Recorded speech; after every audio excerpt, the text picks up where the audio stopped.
नमस्कार मित्रमैत्रिणींनो, आपल्या आजच्या सुंदर कथेचं नाव आहे गुरुजी.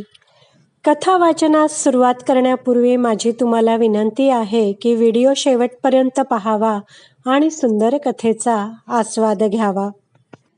गुरुजी कार्यक्रम आटपून घरी परत आले ते नितीनच्या नव्या कोऱ्या टेस्लातून. ड्रायव्हरने त्यांना सावकाश उतरवून त्यांच्या घरात सुखरूप नेऊन सोडलं तेव्हा दुपारचे 1:30 वाजले होते. झालं असं होतं. एका विशाल अशा हिरव्यागार लॉनवर नितीन साहेबांनी आयोजित केलेल्या कार्यक्रमासाठी निरनिराळ्या रंगीबेरंगी फुलांनी भव्य अशी सजावट केली होती. स्टेज झगमगत होतं.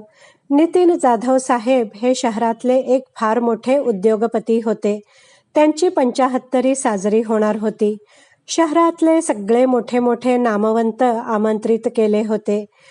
नितीन जाधव ज्या शाळेत शिकले त्या शाळेचे मुख्याध्यापक गुरुजी, जे आता 90वीत होते, त्यांना पण खास निमंत्रण केलं होतं.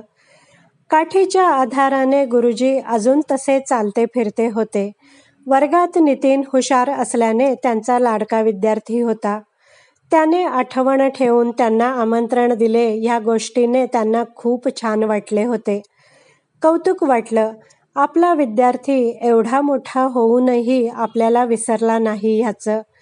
वयानुसार आपल्याला आता नीट दिसत नाही, धड ऐकायला येत नाही, आपण बोललेलं कोणाला कळतही नाही. तशात घरी 85 वर्षांची पत्नी बेडरिडन आहे म्हणून कोणाकडून निमंत्रण आलं तरीही ते जायचं टाळायचे. पण नितीनच्या कार्यक्रमाला आपण जायलाच हवं हे त्यांनी तेव्हाच ठरवून टाकलं होतं.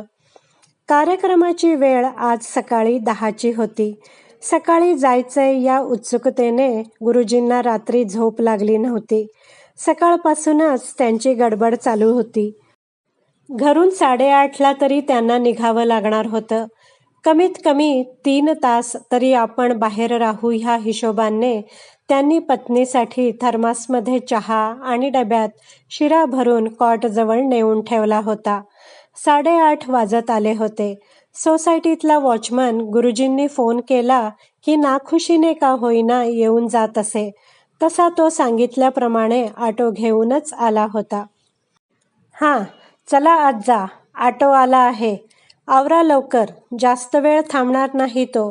लॉनवर उतरताना 250 द्या त्याला बरं का. धोतर, टोपी, काळा कोट, बिनमोजाचे बूट घालून गुरुजी काठी टेकवत टेकवत सावकाश बाहेर ऑटोजवळ आले आणि काहीतरी विसरल्यासारखे पुन्हा आत गेले.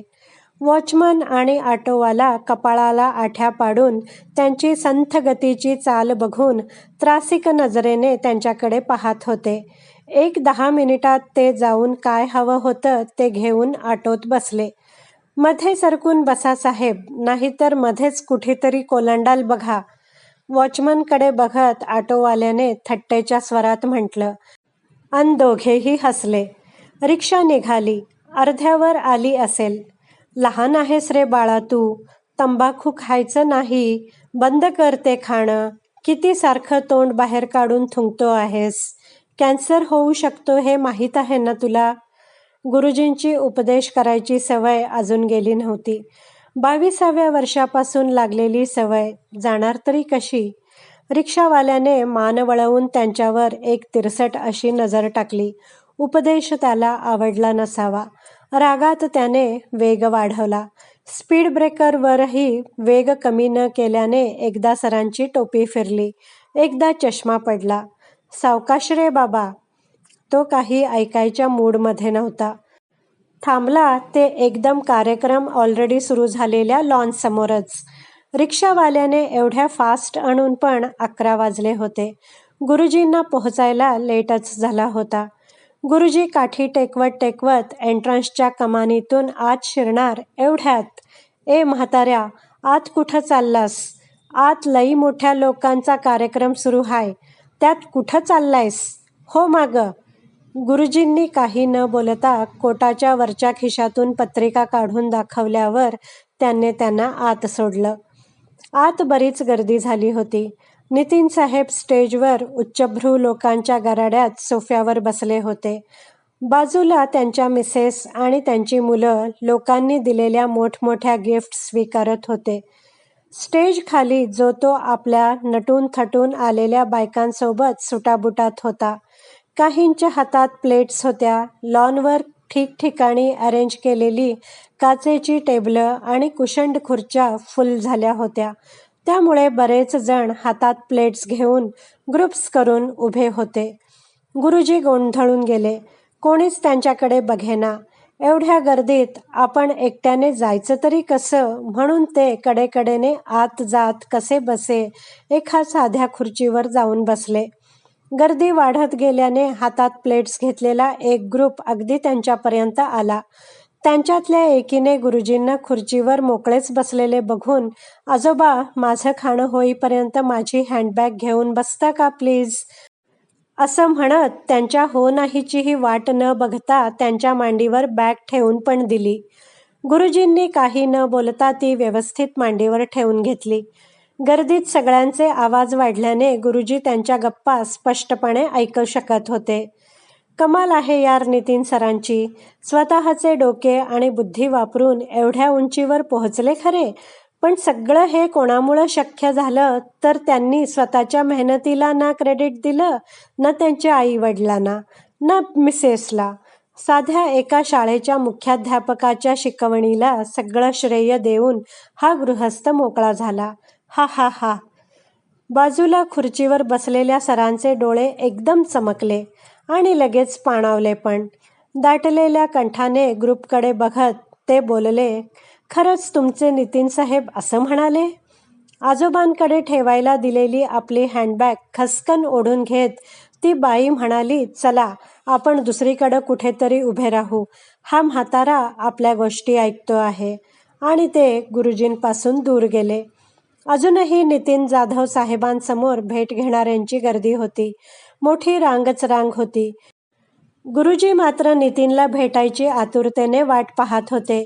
पण एवढ्या गर्दीत काठी टेकवत एकटं जायचं त्यांचं धाडस होत नव्हतं.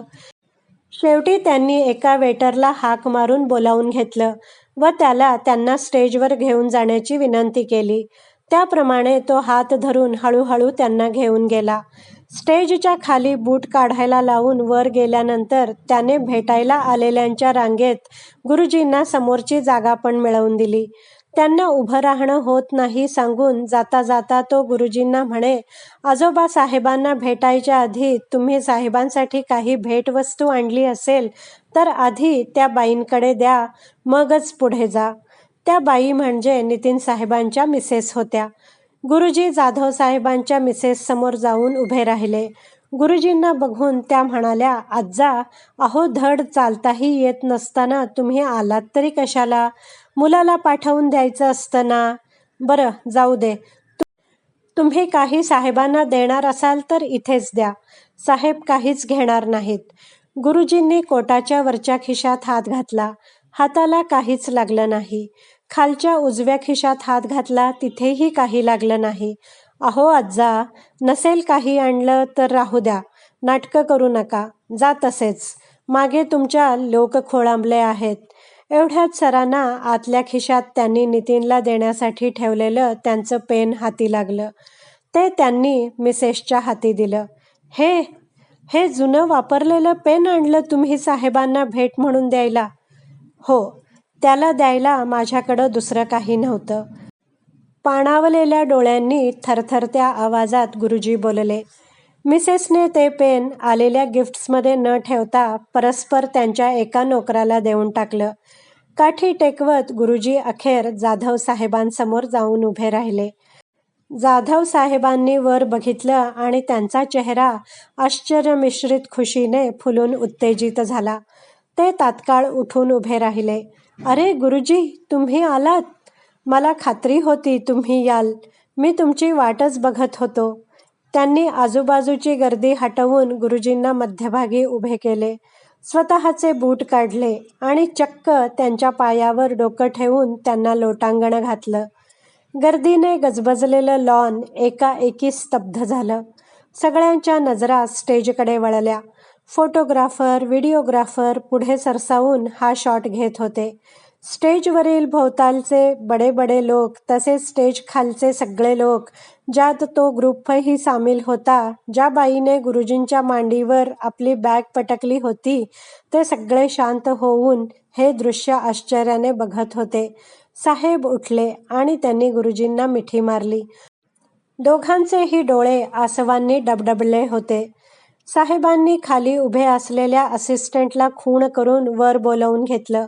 त्याने एका मोठ्या लाल डबीतून एक जाडजूड सोन्याचं कडं काढून साहेबांच्या हाती दिलं. साहेब ते गुरुजींच्या हातात घालणार होते, इतक्यात गुरुजींनी त्यांना थांबवलं. "अरे नितीन, वेडा आहेस का? असं काही करू नको. मला आता ह्याची काही आवश्यकता नाही रे. घेऊन करू तरी काय मी? ठेवू तरी कुठं मी?" असं म्हणत त्यांनी ते कडं नितीनच्याच हातात घातलं आणि म्हणाले, "तुझ्यासाठी मी काय आणलं होतं हे तू ओळखलंस की मी समजेन की तुझे पाय अजूनही जमिनीवर आहेत. तू बदलला नाहीयेस." "गुरुजी, पेन? तुमचं ते पेन, ज्याने मी 10वीचा गणिताचा पेपर सोडवला होता? माझं पेन ऐनवेळी उमटेना म्हणून तुम्ही मला ते पेन दिलं होतं आणि मी बोर्डात फर्स्ट आलो होतो. माझ्यासाठी पेन लकी म्हणून मी तुम्हाला नंतर विचारलं होतं की सर, ठेवून घेऊ का मी तुमचं पेन माझ्याजवळ? तर तुम्ही बोललात की आत्ता नाही. तू प्रामाणिकपणे काम करून जेव्हा मोठं नाव कमवशील तेव्हा मी देईन तुला ते पेन. आठवतं? आज तुम्ही मला तेच पेन देणार आहात ना?" "गुरुजी, मी डोळे मिटतो. तुम्ही माझ्या हातावर ते पेन ठेवा." गुरुजी गोंधळले. "अरे हो, मी ते पेन द्यायलाच तुला आलो होतो, पण त्याआधीच त्या बाजूच्या बाईंनी ते काढून नोकराला देऊन टाकलं. आता काहीच नाहीये माझ्याकडे तुला द्यायला." साहेबांनी रागाने त्यांच्या मिसेस होत्या तिकडे मान फिरवली, पण त्या मिसेस तिथे नव्हत्या. साहेब शाल श्रीफळ देऊन गुरुजींचा सत्कार करत असतानाच मिसेस समोरून धावपळ करत आल्या. त्यांच्या हातात ते पेन होतं. त्यांनी ते पेन गुरुजींच्या हातात दिलं. स्टेजवर सगळ्यांच्या समोर गुरुजींची माफी मागितली आणि त्यांच्या पाया पडल्या. "बाईसाहेब, तुम्हाला एक गोष्ट सांगू? कोणाकडून मिळालेली भेट ही कधीच पैशात तोलायची नसते बरं का, प्रेमात तोलायची असते ती." पुन्हा एकदा गुरुजींनी उपदेश दिलाच. त्यांनी ते पेन नितीनचा कोट थोडासा बाजूला सारून त्याच्या शर्टच्या खिशात खोवला आणि पुन्हा एकदा नितीनने गुरुजींना मिठी मारली. पुन्हा एकदा अश्रू ओघळले. काही वेळापूर्वी एकदम शांत चिडीचूप झालेलं लॉन टाळ्यांच्या कडकडाटात दुमदुमून गेले. व्हिडिओ पाहिल्याबद्दल धन्यवाद.